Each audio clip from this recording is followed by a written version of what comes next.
This week in Boomtown, a special episode focusing on the growth of sports in Central Ohio.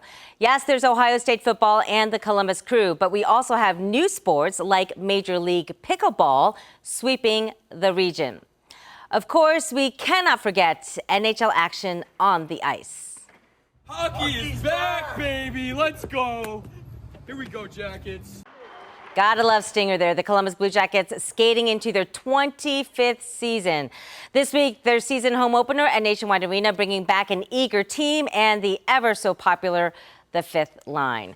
Thanks so much for joining us for This Week in Boomtown. I'm Angela Ann. So there is no question Columbus is a sports town. Football, baseball, pickleball, soccer, volleyball, and now there's a new football team, again, for us to cheer on. We're talking about the Columbus Aviators. They are one of 3 new franchises announced this week by the United Football League that will debut professional spring football in 2026. We all know football's king in this country, and to have the opportunity to have a team here in Columbus, a professional football team here in Columbus with a lot of Ohio State connectivity and Ohio connectivity, I think will resonate. So we are going to dive much deeper into the UFL announcement, so exciting a little later, but it's safe to say, guys, sports is booming. This week we have some special guests joining us for This Week in Boomtown. Of course, 10 TV's Dom Taberry. You've covered sports in this town for how long? 44 years. And counting. And counting, yes. And counting. We also have Linda Logan, the CEO and president of the Greater Columbus Sports Commission. Thank you for being here. Happy to be here. You started that 25 years ago too, yes, right? Coming up on our 24th anniversary. Oh my gosh, that's great. And Dave Rettelberger, thank you as well. Another well-known in the sports world, director of comms for the Columbus Sports Arena and Entertainment. So welcome, everyone. Thanks for having us. Yes. This is exciting because we always talk about sports, and you always start your segments with, let me tell you about sports. Let's talk some sports. There you go. That's what it is. We continue to grow, and with this UFL announcement, I'm going to open this up to the group. What is the attraction of all these sports teams coming here to Central Ohio?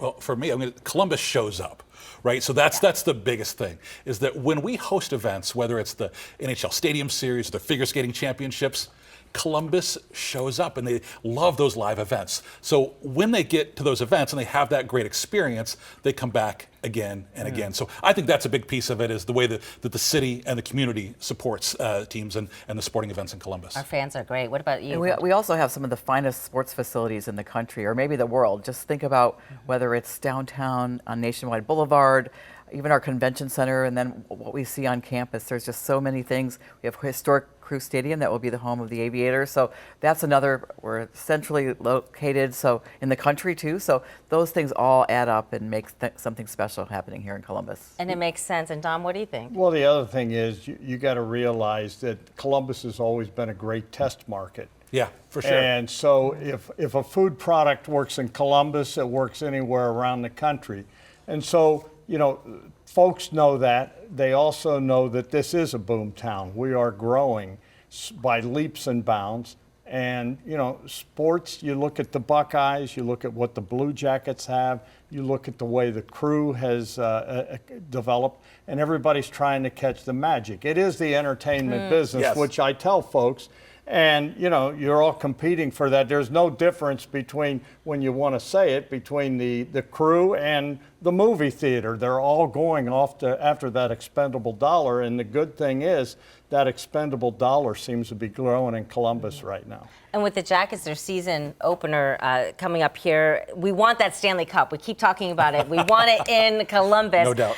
Ticket sales are increasing. And Dom, when you cover the Jackets, I mean, do you see that in the stands? Well, you know what? The thing is, you think about where we came and where we are today. When I started at Channel 10 44 years ago, there was 2 arenas, really. There was St. John Arena and the Fairgrounds Coliseum. Right. And now you have 2 of the most impressive arenas at Ohio State and then Nationwide Arena. And if you look at the Blue Jackets, and it's been 25 years, and their fan base, whatever these fans are amazing, because there's not been a lot to cheer about. And there's been a lot of heartache with this program, and yet those fans, you know, I remember talking to Dean Evison the other day, and he said, I remember coming in here end of the season, and they're going nowhere with opposing teams, and the place is packed and they're rocking and rolling like they're I mean, they've got that. These fans deserve a Stanley Cup, and I've said it. I'm born and raised in Columbus. This town will go insane when they hoist a cup here, and I think it's going to happen. I hope it's this year. You never know. Anything can happen. You catch lightning in a bottle, but yeah, it would be neat. We would need 2 nationwide arenas to hold that amount of fans if we Yes, brought the for Stanley sure. Cup here. Speaking of which, Dave, we talk about venues, and Linda, you were saying we have some of the top venues, but Nationwide Arena, it is 25 years old, and you guys have been talking about a massive renovation, not only to upgrade it, but to fulfill this boomtown that we're seeing. Yeah, so, it's kind of like your house, right? You get to be 25 years old, and there are certain things you need to do to maintain the house. But at 25, we also need to modernize. So it's maintaining and modernizing, and I think that's a key piece of that. So yeah, we're looking for some of that additional funding to continue to be competitive, to draw bigger and bigger events back to Columbus. To me, that's the biggest thing that you guys are dealing with, the fan experience at home. Because, heck, I just put up a 120-inch TV. I've got chairs that vibrate and give me a massage. And all I'm coming over. Yeah, it's great. But, it's the fan experience. They expect more today than just the game on the field. And that's one of the things that we've been able to do at Nationwide Arena, and the Schottenstein Center, is provide that experience. Because when you're there live, there's nothing like it. And I think we all experienced that during the pandemic when it was taken away, and we had a lot of really cool stuff that we could watch on TV or streaming. But when it came back live, you just got the goosebumps. I mean, it was just something hockey magic. is much better live. Yeah, for sure. Absolutely. Yeah. You can bang on the hockey wall. You can't do that with your TV at home. But what were you going to say? You could try. I think that's one of the things about Columbus, too. Like we talked about the fans showing up, but it's that fan and athlete experience, whether it's at the Schottenstein Center or Nationwide Arena. We see that all over the city. So when we hosted the Women's Final Four in 2018, one of the reasons they're coming back in 2027 is because of that athlete experience and all the added touches that the community did to roll out the red carpet and maybe cut through the red tape. So not only does it happen inside the facility, I think it happens outside too with our residents and our fans and the way that we treat people once they're here. Linda, talk about how much, though, that fan experience and having the venues that can provide that help your job in attracting more sports coming. We just hosted like a huge sports expo, right, of event managers? Yes, we have the teams conference this coming week. There'll be about 1,400 people in Columbus. Within that group is the USOPC, the Olympic Committee, that will be here. So 400 customers that are going to see our city for the very first time. And that's also another opportunity for us to roll out that red carpet. They get to see firsthand what our facilities are like, but they also get to see how we work. And the fact that if we can make this a great event for them, then they're going to trust that they're going to maybe give us a chance. And that's what happened with USA Figure Skating last year when we hosted it here. And it was one of the best they've ever had. So now we're looking at that event again coming back in 2030. So that's the love that keeps on giving, I guess, the gift that keeps on giving. It's a very competitive space, though, when we talk about making sure we have that high-end stuff that people and fans expect. We're talking $400 million for Nationwide Arena, but we've got the Browns now. They're changing their stadium. And again, we're seeing stadiums all across the country renovating. And I think that's the exciting part of the work that we do. It is competitive, and we want to be out there with the best of them, and we are the best of them. Sports Business Journal ranked Columbus in the top 10 cities for hosting events, and that was a big badge of honor for all the work that all of us do collectively, that we were recognized. And that was based on a lot of data, along with interviews of people that have brought events here. So it's just another feather in our hat, but we can't rest on our laurels. We have to keep on competing and making it bigger and better the next time. Well, it certainly helps when we have the winning teams, right? OSU football national champs. We had the Columbus Crew bringing home the MLS Cup. How many years? Like 4 years now, maybe. So they're bringing also money and dollars. But Dom, when you go out and cover that and you get to say or even boast, hey, we've got OSU national champs, how much does that help in the marketing of sports in Columbus? Well, I mean, Ohio State's its own animal. It's insane. Name something else that gets a 50 or 60 rating on a television game. I mean, and it's just, you can't compare it to anything. And, you think about this state and how football rich we are. I mean, the NFL Hall of Fame is here. You got the Browns, the Bengals, which the weird thing is both are in the same division in the same conference, which for us here in smack dab in Central Ohio, it's hard because every time you show one, you make the other one mad, and it's like we're the only market in America that has to deal with this.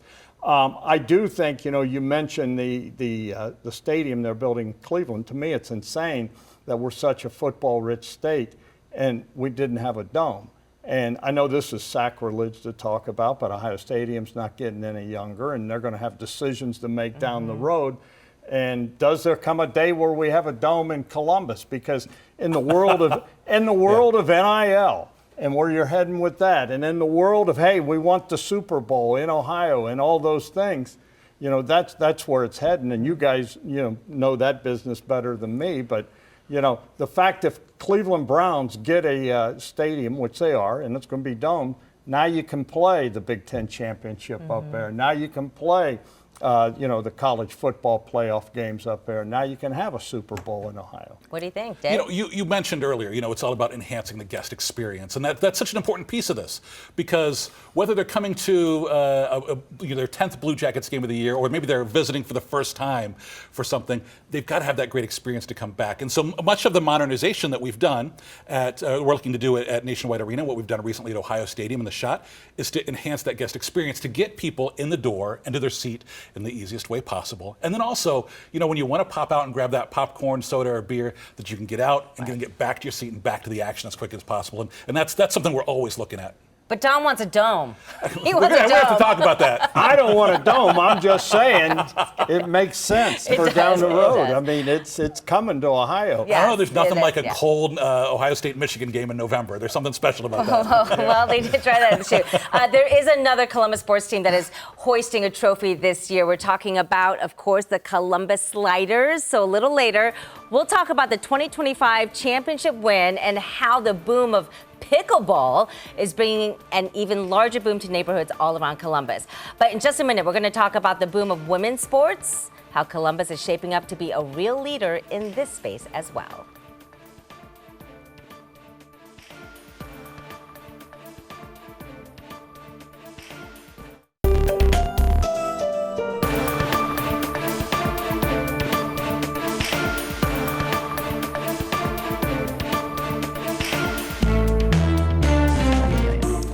All right, did you know that the NFL's very first headquarters was in Columbus? Yeah, that's right. Last month, city officials joined football historians to dedicate this historical marker presented by Homage founder and CEO Ryan Vessler. This is now the corner of the building that was the first ever NFL office building, proving that Columbus played a pivotal role in professional sports history as far back as 1927. Don was not around to report on that. No. But we do know that this is so special. So welcome to a special edition of This Week in Boomtown. Brings us three experts right now in the world of sports. Dom DeBerry, of course, we have Linda Logan as well with the Greater Columbus Sports Commission, and Dave Rettelberger from the Columbus Arena Sports and Entertainment. So you were actually at the historical marker dedication. It was so exciting. It was one of the very first times that the families had gotten together, that their whether it was their grandfathers or uncles or aunts and uncles had actually worked in that front office. That was the most touching to me, to see them share stories together of what they had heard growing up, and then to really commemorate this historic piece of property that is very special to football fans around the country. And now here we are welcoming the Columbus Aviators. You guys were asking earlier, Dom, how many professional football teams have we had? There's been like five in the five? past, yeah. And I want to say the last outdoor one was the Ohio Glory that played in Ohio Stadium, I think. Columbus Destroyers. Yeah, the Destroyers were indoors, right? Yes. And they made it to the championships at one time, Yeah, Earl Bruce coached the Destroyers. Chris Spielman coached the There Destroyers. was some fun. There were very fun was games. fun. It was a great live Well, experience. I mean, it makes sense when you think about, we are a football community here. Everybody loves football. And, it's like I said earlier, that we're a test market. And they know football works here, so why not try it? And, this is a merger of the XFL and the old USFL. And, I always thought the quality was pretty good.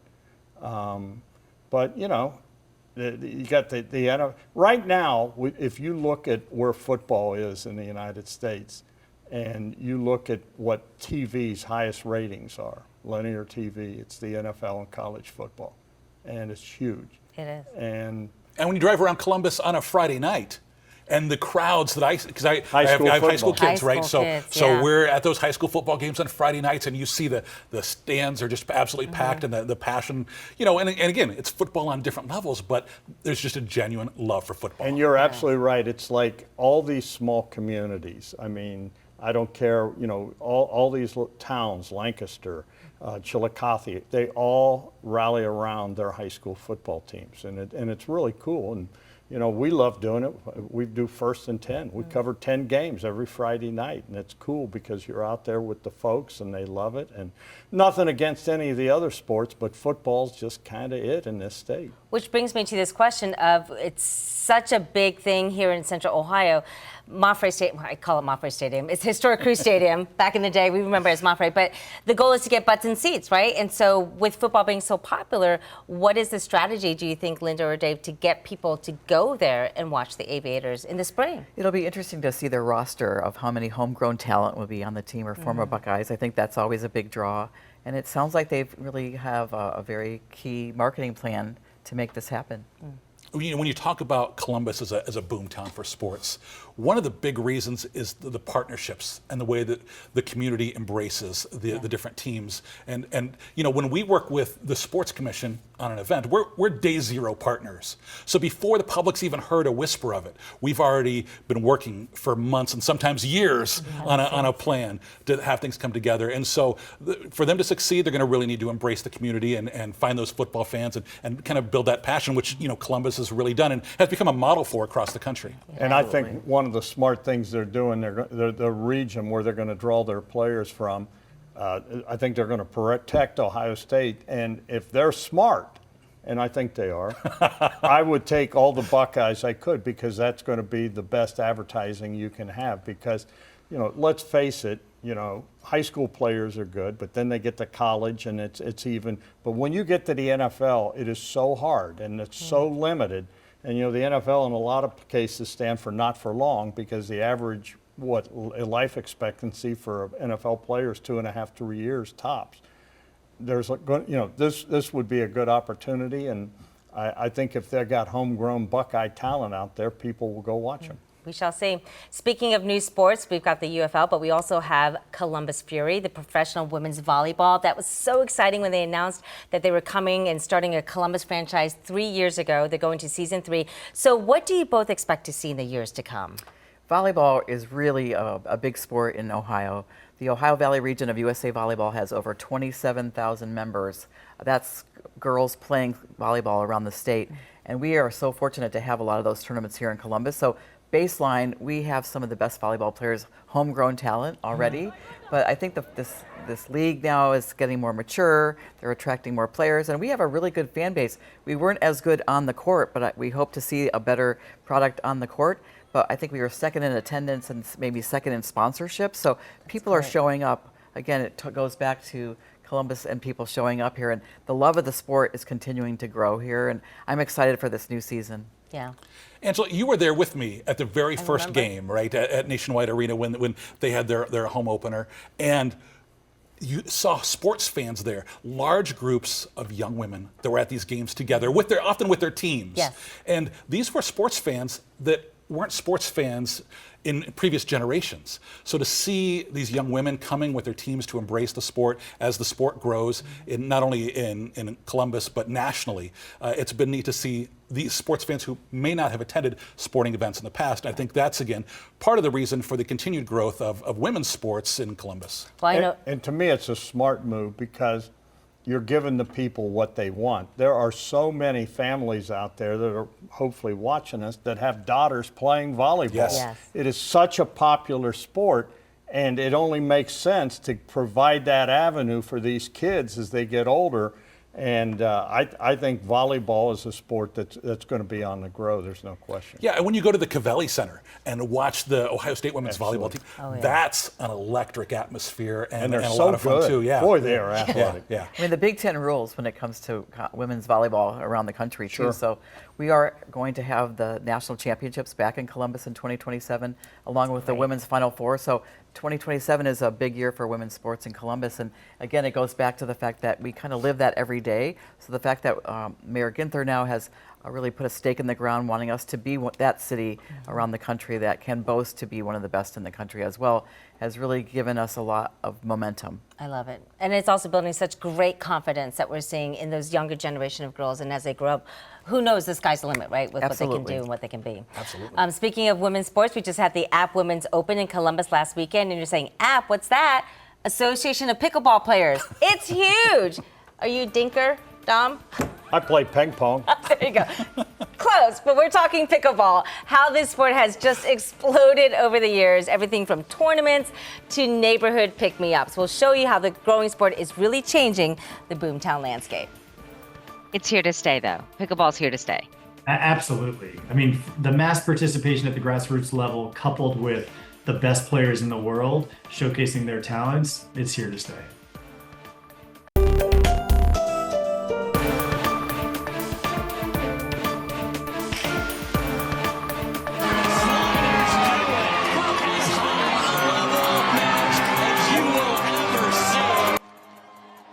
Did you know we have Major League Pickleball in Columbus? That's right. They're called the Columbus Sliders, a professional pickleball team that just won the 2025 Major League Pickleball Championships. Here's what team founder Doug Ullman told me about the win and the boom of pickleball in Columbus. The Sliders were kind of considered the underdog going in. They were. We had a great team. We have great players, but they have to gel and they have to play really well together at the right moments. And it was a few weeks where they were not only the underdogs, but they were just up to the challenge, and it was awesome to witness. This sport has been around for a while, but it seemed like it was just like this niche thing for certain people to play and certain, families, whatever. And it has exploded in just a few short years. What do you think is this attraction to pickleball? I think the pandemic had a real big impact on pickleball. I know for us as a family, we started playing with our kids during the pandemic. I had never played before. And there's something to the sort of democratic nature of it. I mean, you can play with anyone, any age, at any moment, and everybody has a great experience. So there's a community aspect to it that I've really never seen in another sport. And it's been exciting to witness just the mass participation. All right, so this is pretty exciting, really talking about pickleball and the fact that we have not only the champions, but they lent us their actual trophy. As you can see, they were considered the underdogs, and now they're saying on to the next. So we have back with us Dom, Linda, and Dave as we talk about this boom of sports in Boomtown here in Central Ohio. Have you guys tried pickleball before? I have. It's I'm not a very good athlete myself, but I actually could play, so Yeah. it was really fun. So you know what Doug was talking about, where it just Absolutely. draws you Yeah, in? it draws you in. I Okay. think he's right for all ages, and it's been exciting. I know that our team got to watch live when the Sliders won in Central Park, and it was so exciting. Again, as he mentioned, we kind of came out from behind, and it was pretty cool. Yeah. I haven't had a chance to play yet, but a lot of my friends are really into it, and it's kind of like air fryers, right? That all the dads who are into it talk about it a lot. That's true. So, but it is. There's a real passion for the sport, and it's been neat to watch it grow. I have played it, and a lot of my friends, I first noticed it. They had a big tournament, Linda. It's probably been 8-9 years ago down at the convention center, and we went and covered it, and I played a little bit, and it really is fun. So much so that I went out and bought all the equipment, and I had plans to play, and we were going, because I live in Dublin, and Dublin's got the pickleball courts and all that, and I am going to play all. When I first kind of noticed it, people of my genre, my age group, a lot of the older people were playing it, and they still are. A lot of my friends, some of them are getting some bumps and bruises. But Urban Meyer, for instance, was a big pickleballer for a while. I don't know if he's still doing it, but yeah, I mean it's pretty cool and it's easy to play. It's I tell people, they said, "What's it like?" I said, "It's like ping pong on a bigger court." Tennis, tennis I'd run myself silly, but this is, and you got the little wiffle ball and the paddles, and it is fun. It really is, and it's pretty easy to pick up. I think that's what's exciting about Columbus. We're not just a one sports city. Yes. We are a big city, the 15th largest in the country. So we see multiple, maybe 45 sports are played here at a high level or for just the rec leagues, Yeah. if you will. And that's what makes it special. You said something that is so correct there, and I think sometimes we forget it. Being a guy born and raised here, and I go back to what I said, we had the Fairgrounds Coliseum in St. John. You look at the venues we have, and we are so lucky, though. You think about our metro parks and just the bike paths and the opportunities we have in this city. I mean, that's one of the things why people want to live here. They get here and they go, oh my gosh, I didn't know this was Columbus, Ohio. I mean, you can ride on a bike trail along the river. You can go play disc golf for free anywhere you want. I mean, there's just so many opportunities from sports.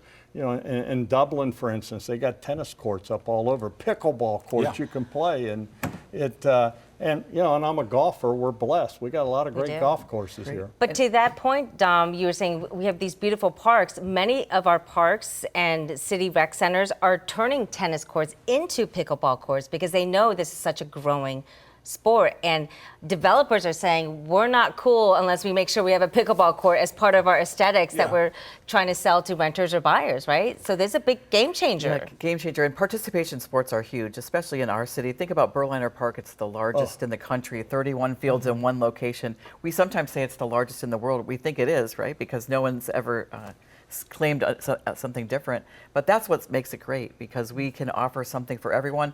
We have affordable options, even as a fan going to a Clippers game for a family, and great product. We've got near major league players that are making their way to and from Cleveland every day. So I just love the fact that we live in a city that has so much access for everyone that lives here.